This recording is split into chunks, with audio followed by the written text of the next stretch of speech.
Ladies and gentlemen, welcome to your AEW Double or Nothing 2020 preview and predictions. We have got a grand total of 9 matches on this card in full. One of them is a pre-show match. The other 8 will be on the main show. And I gotta tell you guys, we don't keep up with AEW all that closely, but this card legitimately is exciting to me. I'm excited for most of this card, and even the pre-show match I'm relatively excited about. John, before we actually get into the card, just kind of tell everyone how you're feeling today, man. I mean, I'm feeling amazing, admittedly, from things separate from this show. But here's the conclusion I've come to on AEW, and Ash, and I already kind of let you in on this. I feel like I'll enjoy the shows a lot more if I go into it with the same mindset that I go into PWG shows with when we do PWG catch-ups. And that's just watching amazing, like, work rate matches, whatever. Because I feel like if I do that, now granted, nobody does PWG like PWG. Yeah. But I feel like if I do that, rather than expecting, because here's the thing, I will take responsibility for my non-enjoyment of the product in the sense that I want them to have good story beats, but why do good story beats even matter to me when I'm not following the product regardless? So it doesn't matter what story beats they go with, I'm just not watching. Yep. So if I go in with the perspective of give me good work rate matches, looking at this card, which I'm previewing it for the first time now because I only knew about the casino ladder match, let's take a look at it. Well, I would do a rundown of it if you want. Yeah, do a rundown. All right, on the pre-show, we've got the team of Private Party, which I know, John, you are familiar with and you enjoy. Yes. Versus the Best Friends, Chuck Taylor and Trent. And that match is actually a #1 contendership match for the AEW tag titles. Then we've got our actual main show, and we've got 3 singles matches to start things out. That the first of which might not even be happening because Guevara is pointing out now that Britt might actually have a torn ACL. I heard that there was an ugly spot in a match where I want to say it was either Sheeta or Statlander slammed Nyla onto Britt, and it looked like she might have landed hard on Britt's knee, so it might have fucked up her knee. So it wouldn't surprise me if there was something wrong with Britt, and Guevara said maybe an ACL. That would suck. But if Britt does make it to the show, if she is able to compete, if she gets cleared, if it's not a torn ACL or any other major ligaments getting torn, she will have a match against Kris Statlander. Then we've also got MJF versus Jungle Boy and Dustin Rhodes versus Shawn Spears. Those are the 3 singles matches that I am not aware of any stips or real stakes on any of those matches. But then we get to the Stadium Stampede match, which will take place in the Jacksonville Jaguars football stadium. And it is basically the Elite versus the Inner Circle.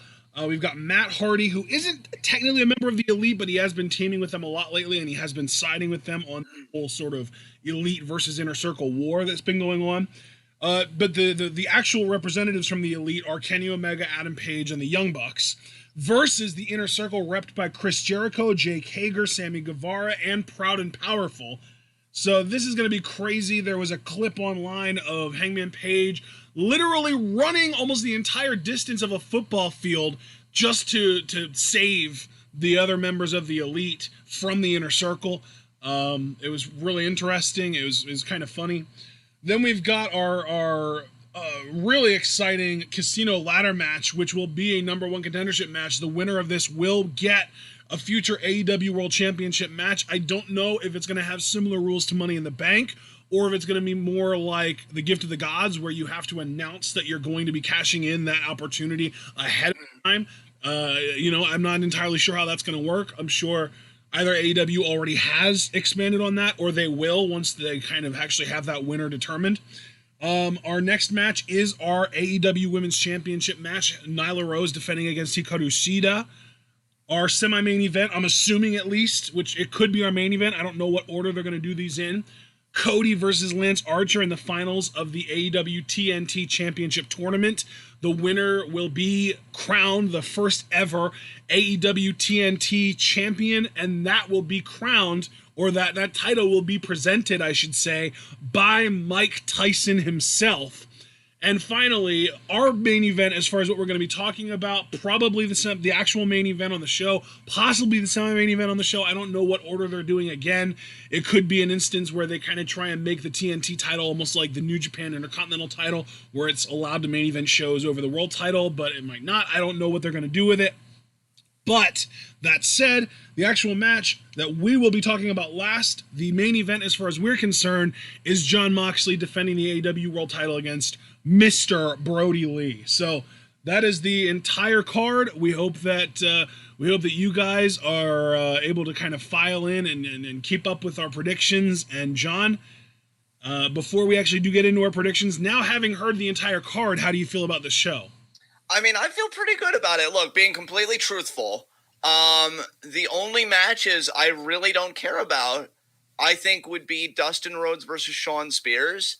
And, I mean, Cody's always going to knock something down, but honestly, I'm curious how Lance works with Jake as a manager, and I love Jake Roberts' first promo. I haven't heard anything beyond that, but his first promo killed it. So even that match I have some hype for. So, yeah, I think the least excited I am would be Dustin Rhodes versus Shawn Spears. So, and it's also worth noting that's been pointed out to me in the chat now by, was it Metz or Marq or Chiefin? It's Chiefin. The women's championship match, Nyla Rhodes versus Hikaru Shida, is no DQ, no countouts. Okay. So, yeah, looking at this again, if I was treating this like a PWG card and just like work rate matches, I'd probably give this a solid 7.5, maybe 8 out of 10. Yeah, I can. I think I'm pretty confident calling it an 8 out of 10 for me as far as hype level. Yeah, that's fair. So let's go through this one by one, because I don't follow the product, so I'm not going to be able to hem and haw a lot like I do with WWE preview predictions. Private Party versus Best Friends. I mean, I'm just going to go with my bias. I'm going to say Private Party is number one contenders. I'd love to see them back in the title hunt. Yeah. I mean, as far as one, I would agree. I just think it's going to be Best Friends.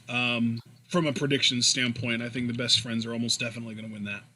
All right, fair enough. It's kind of weird. That's the one thing that you might not be as aware of with your complete and utter like separation from the product. Like I don't really watch it, but I do keep in touch with it through the form of like GIFs and stuff. Private Party have been reduced pretty much to only appearing on AEW Dark. Like they really don't show up on the main show much at all anymore. Whereas the Best Friends are pretty much on there every single week. So it just seems like the Best Friends are a much higher priority for AEW's management than Private Party are. Yeah, that's fair. That's fair. So I guess you want to just switch to the main show? Yeah. If Britt and Kris Statlander does happen, I guess I'm going to predict Statlander to win, but I don't think it's going to happen. So, no. I don't think it's going to happen either, but just operating on the basis that it is, because what else are we going to do? All things being ideal, I would actually go with Britt winning, because I know she turned heel. And dude, she's been heel for months. That's not a recent thing at all. Yeah, I know that's not like a recent thing, but so I should say, let me correct myself. She's in the midst of a heel run. That's more accurate. Right. And they may want to build her back up because, I don't want to jump the gun here, but given how I'm feeling the AEW Women's Championship match could go, they may want Britt to be a contender. So I'm just going to go with Britt if it happens. But again, after what you described, I do doubt it. I do agree with you on that. So, all right, MJF versus Jungle Boy. Wow,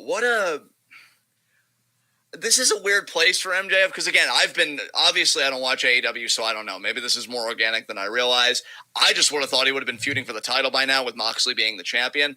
I'd still think he'd be on the fast track for contendership, so I'm just going to go with MJF. I think he's the hotter commodity right now. So I'm going to go with MJF for the win. After a very competitive match, though, I think Jungle Boy will look good. But I'm pretty much right there with you. I think MJF wins this, and I honestly think MJF is the challenger at All Out for the title.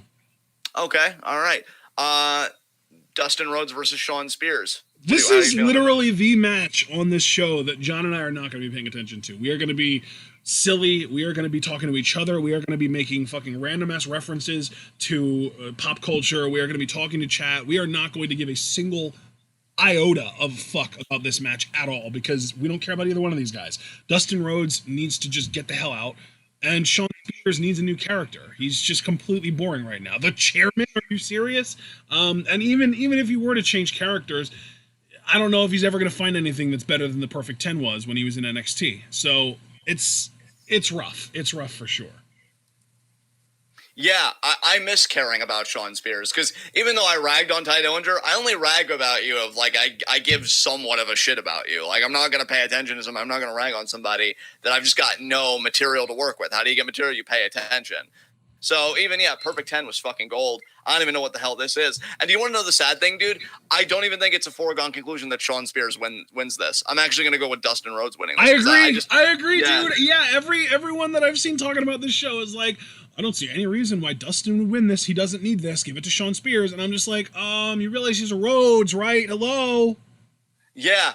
And plus, like, I've seen Shawn Spears booking when I was paying attention to AEW, mid-Carter at best with his booking. Yeah, and like it's funny because like Cody said, "Oh yeah, he's a good hand," and they feuded over it, and then Cody went over, and Shawn Spears was basically relegated to being a good hand at best.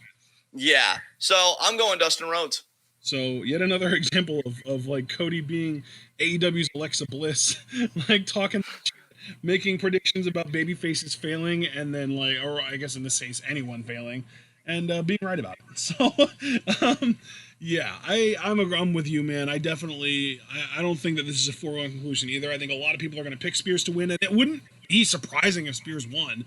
But I just have that aching feeling. It's the Rhodes family. He's gonna, Cody's gonna want his brother to go over.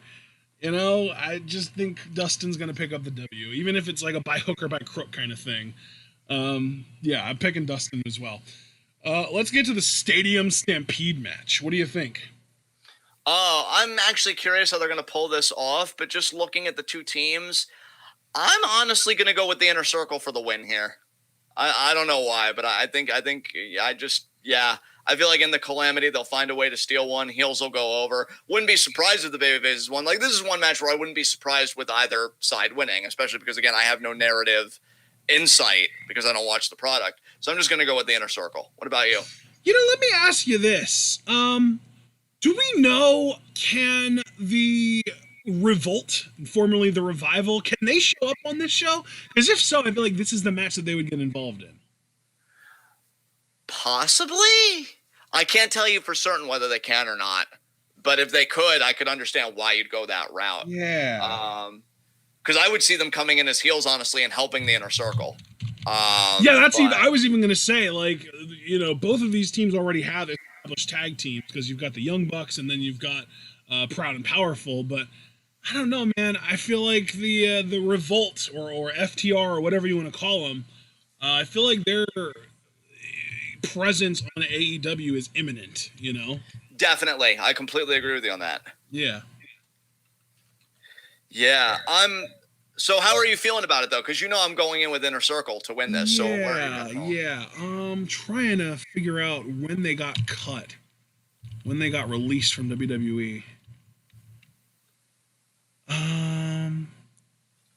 April. They got released on April 10th, so they wouldn't be able to show up because of the 90-day no-compete. Okay. So never mind about all that.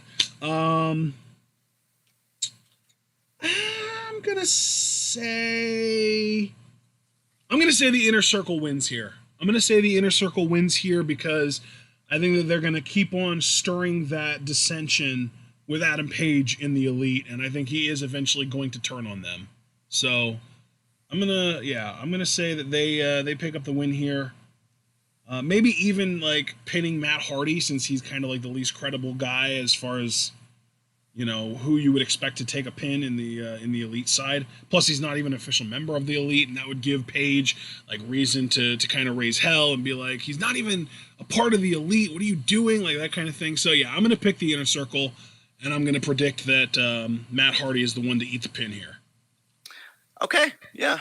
Next matchup. Next up, we've got Darby Allin versus Colt Cabana versus Orange Cassidy versus Rey Fenix versus Scorpio Sky versus Kip Sabian versus Frankie Kazarian versus Luchasaurus versus an unknown competitor in the Casino ladder match for a future AEW World Championship match. First thing we need to talk about, who is TBA? I haven't the slightest clue, dude. Do you have any ideas? Oh, man. Well, here's the thing. The only person that has been released or gotten out of the WWE in recent months who wasn't actually a cut, who was literally just their contract expired and they were allowed to walk, was Drew Gulak. So if it's going to be any of those guys, he's the only one that I think it could possibly be. And I kind of doubt it would even be him. I don't think it would be him, because it wouldn't surprise me if he actually stuck around in WWE, maybe worked some like per appearance type deals with them to continue working with Bryan and stuff like that. Maybe, I don't know, lose to Nakamura or something like that. I don't know. A popular name that's been getting thrown around is Chris Hero. I know that the Chiefin thinks it's going to be Chris Hero because some kind of deal was going on where it was like the way that he was released. Because I think if you get released from NXT, you only have a 30-day no-compete clause. And I guess Hero was released long enough ago that that 30-day no-compete would be up by now. So I guess that Hero is actually a name that could potentially show up. Two other names that I've heard thrown around are actually Brian Cage and Jeff Cobb. And then the name that I came up with that I haven't heard anyone else mention is Marty Scurll. I don't know, though. I think that the most exciting name would be Marty Scurll, because that would mean a potential relationship between AEW and Ring of Honor that really would benefit both companies in a major way. It wouldn't surprise me if it was Cage. It wouldn't surprise me if it was Cobb. In order for it to be Cage, though, I don't know. He has some kind of an injury that he had lately. Let me look that up real quick. What kind of injury did he have? Because I thought he had like a torn pec or something crazy like that. Let's see. Yeah, he had some kind of surgery. Let's see if I can find something here. Brian Cage surgery. What kind of surgery did he have? Because he was allegedly supposed to ink a deal with AEW, but then he got some kind of surgery. Right. To repair an injured bicep. Here we go. I need to mute this. It's already muted. Good.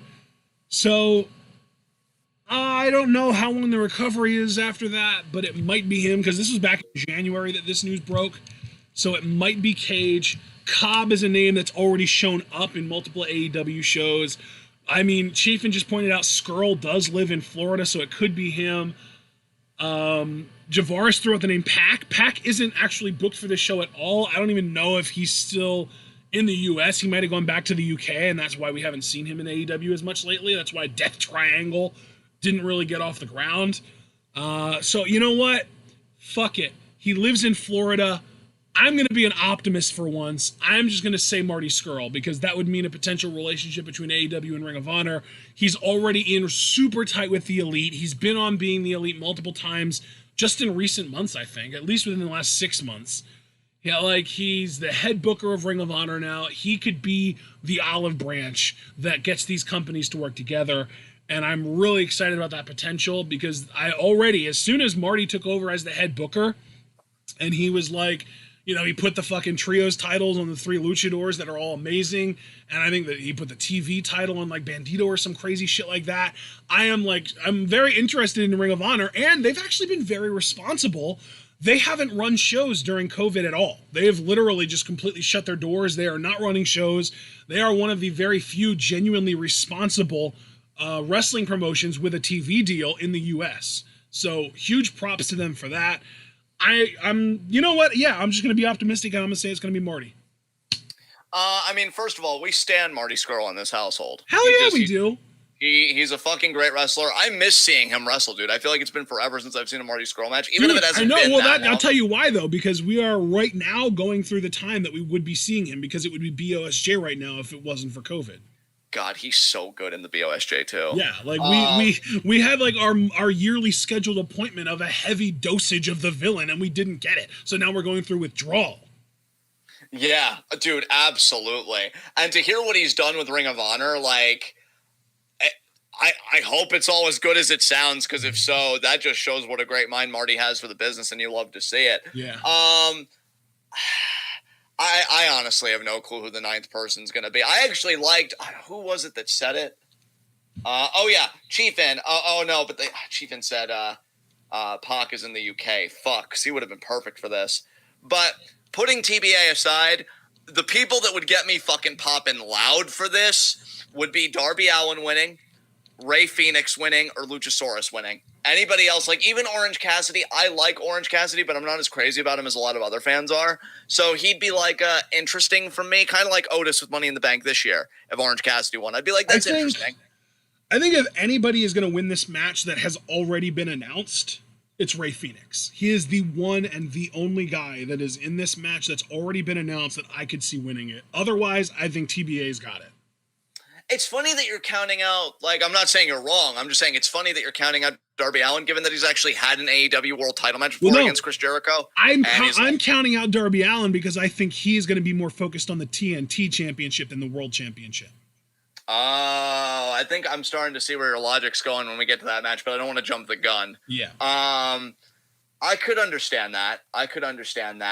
I'd love, I mean, hell, if AEW wanted to surprise us like WWE did with Otis with Money in the Bank, you put that shit on Luchasaurus, I might even have to tune in.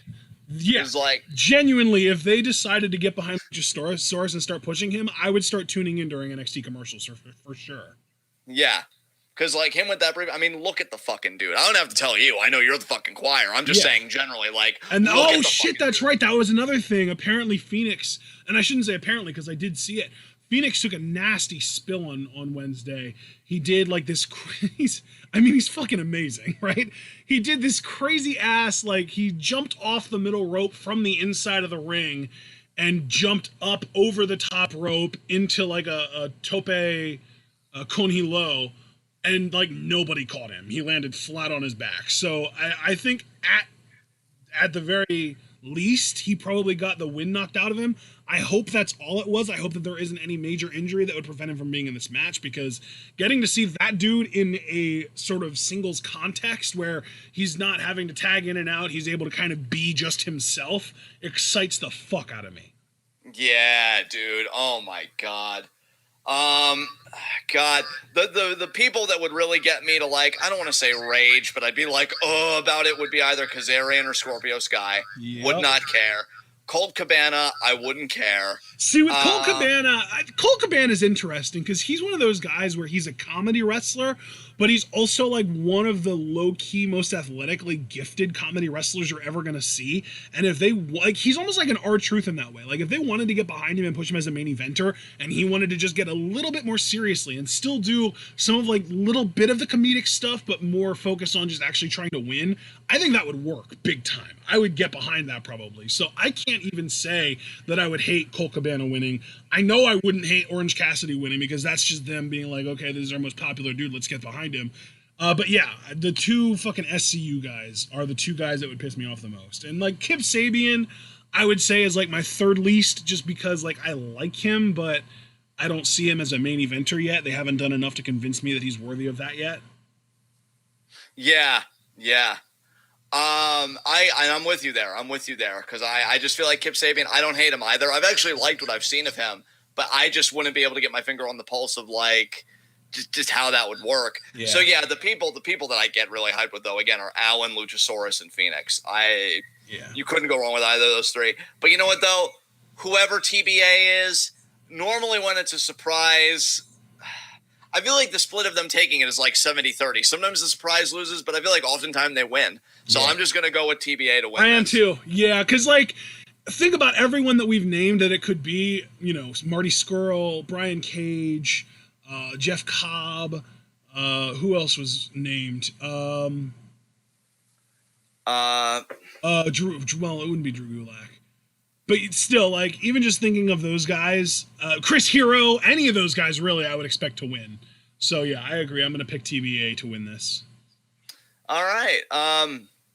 Next matchup. I will say, though, I really, really, you know, if TBA isn't, like, a big deal, someone that they want to push as a main eventer, I really hope that they give it to Ray Fenix, because that would be just so cool. And that's all absolutely assuming that he's even going to be in the match. I hope he is, but we'll see. Next up, let's talk about the AEW Women's Championship match. Nyla Rose defending against Hikaru Shida in a no DQ, no countout match. Guys, Nyla is fine. I don't hate her. I have very much cooled on her, or I guess warmed up to her, depending on how you look at it. You know, I think it's also a lot like by comparison kind of stuff, because like We've seen a lot of Nia Jax lately, and comparing her to Nyla Rose is almost unfair at this point because Nyla Rose is just a lot better. Unfortunately, for Nia, she's just not cut out for this business at all.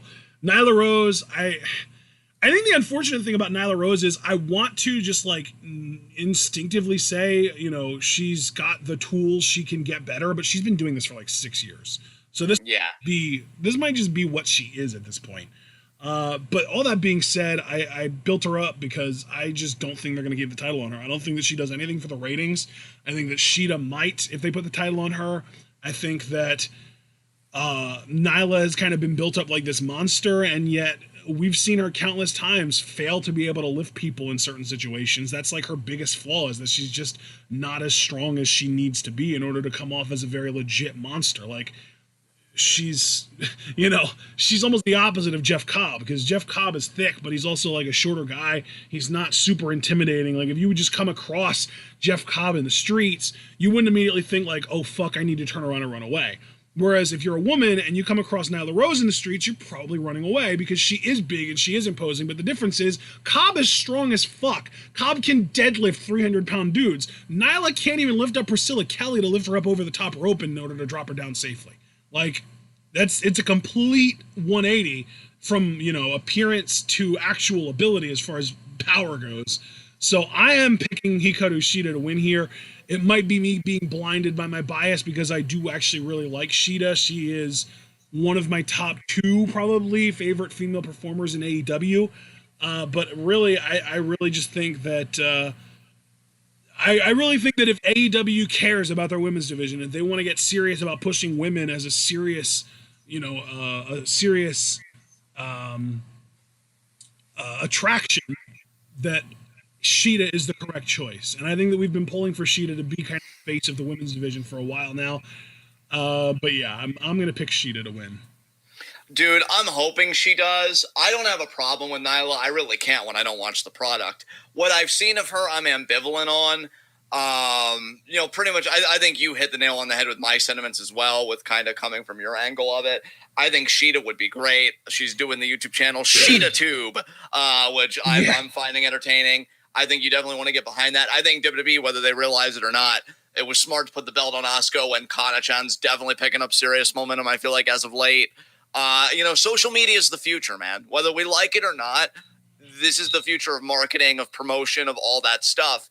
And I think AEW, I want to say they're the type of company that wants to get ahead of it, but I feel like they have their head up their own ass with, like, all their additional stuff. But that's neither here nor there. I just think it's smart business to put the belt on somebody like Shida, who actually has really good English as well. Like, it's not like she's going to have a problem promo-wise or anything. She can work. I think that with promos, I think she'd be a lot better off with her promos if she had something to go off of. Like, if she is able to prepare her promos ahead of time, she's much better than if she has to improv, because I've seen her try and improv a promo in English and her grammar still isn't great. Her English grammar still isn't great is what I'm saying. And there are still some things that she says that just kind of come off as awkward. So give her time to prepare, give her an opportunity to really get to know the material that she's going to be using as far as an English promo goes before you send her out there, because the way that they did it last time I saw Shida cut a promo, she needs work on her English grammar at the very least. Yeah. I still think, though, she's the type of woman you could build a division around. So I am really rooting for her. So Hikaru Shida for the win. I'm going to lock that in. All right, let's get to our main events. First up, again, I don't know if this will actually be the semi-main or if they'll have the vanity, if Cody is vain enough to make himself the main event over Moxley versus Mr. Brody Lee. But we'll talk about it. It's going to be our semi-main event, even if it is going to end up being the show's potential actual main event. And actually, before we do talk about it, what do you think they're going to do? Do you think that Cody is going to main event? He's going to kind of, pull a Triple H and put himself in the main event? You know what? Maybe this is giving Cody too much credit, and I'll happily eat that crow, and I'm sure it'll be a good bit on live reactions. But I think they're too old school for that. I think they really are believers that the belt always goes on last. Unless but this is for a title. This is for the AEW TNT Championship. That is true, but I was also going to say, haven't we already had AEW shows where the world title didn't main event? Okay, I feel like, maybe. Well, yeah, actually. Well, you know what though? technically, no. But, you know, realistically, yes. Because we've got to remember there was that the no crowd show, or like the lights out show, or whatever you want to call it. Was it Full Gear? Yeah, Full Gear. Yeah. Jericho versus Cody was the quote-unquote main event, but then we had the unsanctioned lights out match between Moxley and Omega. That's right. That's what I was thinking of. That, and I forgot that match was unsanctioned. So, yeah. Oh yeah, because that was actually only the second show that featured the second pay-per-view, I should say, that featured the AEW World Championship, because the one before that was All Out, where they crowned the initial AEW champion between Jericho and Hangman. Yeah. Okay. So I still think the world title is going to main event, but I can totally understand why people would think that the TNT championship would main event. As far as the TNT championship match, you know, Cody with Arn Anderson and Brandy versus Lance Archer with Jake Roberts. I'm of two minds about this, and you already know one of them, and I don't know if you like still agree with me on this. I'll be curious what your thought process is. One is, and we've talked about this, Cody wanted to be the most sympathetic man in wrestling. Mm-hmm. So you've got to lose everything, right? And so we've seen Archer work in New Japan. We know he's a great big man. We know he's a solid monster. I actually enjoyed his brief U.S. title run. I didn't think it was bad at all. I think he'd be fine with the TNT championship. Jake Roberts as a manager, when you cut promos like that, I mean, you're fucking golden. So there's that side. On the other side, though, if Cody's still going to be a prominent part of the product, he'd have to start winning eventually, I feel like. And I don't want to put words in your mouth here, but I know you did mention like Darby Allin, and like I pressed like why you thought he'd be like seen a ladder match. You said you thought the TNT championship would be like his kind of lane. And I'm assuming in your mind that because Cody and Darby have that history where Darby just can't seem to beat Cody, but he gets closer every time, that would be the big program, TNT championship, Cody and Darby. Yep. So yeah, well, and not only that, but like it's also interesting because if you think about it, if Archer does win this, who's going to go after him? Yeah, that's a good point. Like, maybe Luchasaurus? Maybe Luchasaurus. Maybe if Jungle Boy pulled off an upset and beat MJF, he would be in line, but I highly doubt that. But yeah, I highly doubt that. To me, if you get Cody with the title, though, it opens him up to being challenged by Sammy Guevara very easily, Kip Sabian. I mean, obviously Darby Allin, we've already talked about that. He could also get challenged potentially by a Hangman Page. You know, he could get challenged by who else? Matt Hardy. Fuck. Like, I feel like with Cody, because he is this gray character who isn't necessarily a full-blown heel or face, like Archer is 100% a heel. There's no questioning that. Cody, he's got his people that love him, and he's got people like us that can't fucking stand him and want to see his face get scratched out. But because of that opens him up to being able to fight pretty much anyone. So I think that Cody makes a lot more sense as the champion, and he, of course, has the fucking stipulation that he's not allowed to go after the world title. Let's see how much longer that lasts. But for now, I think he's winning the TNT championship, and I think his first challenger might even be Shawn Spears. If Shawn Spears beats Dustin Rhodes, otherwise it's probably going to be like MJF or Matt Hardy or something like that. I don't know. Yeah. Yeah, you know what? This isn't going to be like a jumping ship. I'll trust your logic because I really am torn on this. So just by my own judgment and just because I do agree with you, like about, you know, well, plus we've got the Tyson, the Mike Tyson presenting the title thing. That kind of like, I can't imagine Mike Tyson presenting a world title to a legit, like, full-blown, like, dark evil, you know, heel, you know, like. Yeah. Plus, there's also, like, I know you haven't been keeping up with Dynamite, but, like, there's been a lot of shit going on that, like, Archer needs a comeuppance. And really, like, Jake also needs a comeuppance pretty big time, too, because, like, Archer's been beating up on a bunch of smaller dudes. Jake apparently, like, dry-humped Brandy at some point.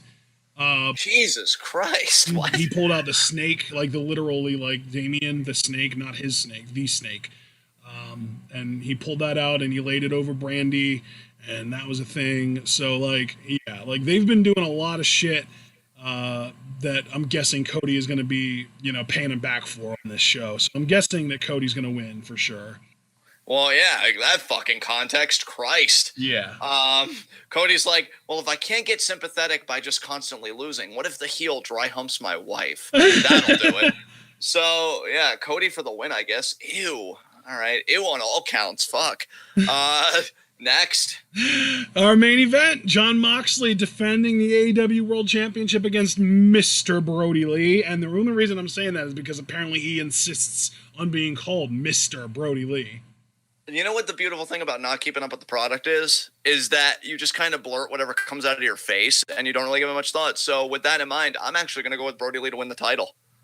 It's like, I know, I was waiting for it. But I think, look, you're the leader of the Dark Order. I think the faction needs momentum. What better momentum than having your champion, be the fucking leader? I mean, they are really heavily featured every week, though, so I don't really know how much momentum they're lacking. True, but if you're already heavily featured, what's one more step in giving them the title? I just have a feeling we're going to get a title change. I don't know. I mean, but I think the title change for me is Shida. Yeah. I mean, here's the thing. To me, Moxley's losing that belt because, wait, All Out, is that next month? It's in August. It's in August. So then really he's losing it. Well, because let's see, fucking Double or Nothing is this Saturday. So he's losing it a little over 2 months. Because, fucking All Out August. He's losing it in the next 2 to 3 months, I'm saying. That's what I'm saying. I mean, he literally just won it at Revolution in February. So you think he's going to drop it 3 months after he won it? I mean, yeah, kind of. Because, I mean, to me, he's either going to lose it here to Brody Lee, or if MJF is number one contender for All Out, MJF is 100% winning that. Like, I just feel like Brody Lee and MJF I don't agree with that at all. I really don't agree. I think that Moxley might hold it until, Full Gear this year, maybe even a full calendar year until Revolution next year. I think Moxley's going to be a long-term champion for them. We'll see. I mean, I really, at the moment, don't have the confidence. I honestly, now that I think about it, I think that he is going to drop it at Full Gear, and I'll tell you exactly why. I think that they're going to do a full circle story. He's going to drop it at Full Gear in November to the guy that he beat at Full Gear this past November in the unsanctioned match, Omega. That's what I'm saying right now. Ooh, okay. I actually respect that pick. I actually respect that logic. I still think, though, that MJF has had, now again, I don't watch the product, so I'm only going by the bits and pieces that I've seen, but he's the reason Cody can't challenge for the title. He had that fucking $1 million, whatever the fuck kind of ring thing that he won in that one tournament. That was such a stupid storyline. Guys, yeah. I think we've been doing pretty well this time around. We're not shitting on AEW as a product. We're just trying to keep it fair. We're trying to be honest. We're just trying to give it some coverage. We're trying to be optimistic. We're really trying to go into this with an open mind. But holy shit, that diamond ring story was stupid as hell. Yeah, it would have been so much better if, the diamond ring just represented, contendership or something. But, the diamond ring being the prize, yeah, I'm not here for it at all. But, yeah, MJF does have, at least in AEW's mind, the momentum in that way. And, I know some people on Twitter are starting to be like, oh, maybe he takes the gimmick too far. I still think he's a great heel. I still love it. So I'm still here for it. I would love for him to be the next AEW champion, but we don't know if that's going to happen. I wouldn't be surprised if he ended up trying to ruin Cody's life and going after Cody for the TNT title, since we're both predicting Cody to win that. I mean, granted, who he's facing on this card, that screams TNT lane, so it wouldn't surprise me at all because he's facing Jungle Boy on this show. Yep. So yeah, I don't know, man. I just feel like Brody Lee and MJF are the two big heels right now in the company, at least from what I'm seeing and what I am hearing. And one of them, I think, is just going to be the next champion. I really do, again, like your logic about Omega, though. I'm not dismissing that out of hand. I just think that, they're probably grooming one of these heels. So we're going to see what happens. Plus, given that it's empty arena shows, I don't know if AEW is feeling the same pinch that WWE is about, doing things to, shake up the viewership. So I'm going to go with Brody Lee, but it wouldn't surprise me if if Moxley retained. Little slip there. So yeah, it wouldn't surprise me if Moxley retained, but I'm going to go with Brody Lee. Yeah, I like it. It's very interesting. I definitely do not think that Moxley is going to drop the title so soon. He literally just won it on the last pay-per-view. I don't expect him to drop it this early. I honestly, though, I will say, dude, you and I are kind of a similar mindset, because I was telling the guys in the Discord a few weeks ago, if somebody else would have been Moxley's challenger this time around and Brody Lee would have been his challenger in August at All Out, I would have picked Brody Lee to win then. Because I think that's a healthy 6-month reign. You give Moxley the time that he deserves, and that gives Brody Lee more time to kind of build up his credibility and become that legit contender and become a valid world champion. But I think that he's literally only been around for like 2 months. Like, I think it's way too soon for him to be like, he shows up, he immediately becomes the leader of the world, the Dark Order, he immediately wins the world title. That's just too fast for an old school company like this to me. So I do think that Moxley's retaining, and I'm locking that baby in. Yeah, dude, that's totally fair. I'm gonna take it a step further too. I'm gonna say Moxley's challenger in August at All Out is going to be Chris Jericho again, and then his challenger in November at Full Gear is going to be Omega, and he will drop it to Omega in November. It's going to be the full circle story. He beat Omega in the unsanctioned lights out street fight back in November this past year. A year later, he loses the championship to Omega at the same pay-per-view. That's my prediction. Bro, I actually low-key hope you're right, only because, like, and again, we know my relationship with the product. I don't need to say it for the millionth time. But when I was watching and just what I'm seeing on social media, Omega just feels like another one of the guys right now. Yep. So I'm hoping they build him back up and like, your logic bears out, because Jesus Christ. But yeah. But then I also think that there's a really strong chance, though, that they will do that. Like, there will probably be an Omega versus Hangman match at All Out that might even be for contendership that I would have Omega win. Then maybe even after a few months of Omega being champion, have Hangman be the one to take the title off of him. Yeah. Yeah.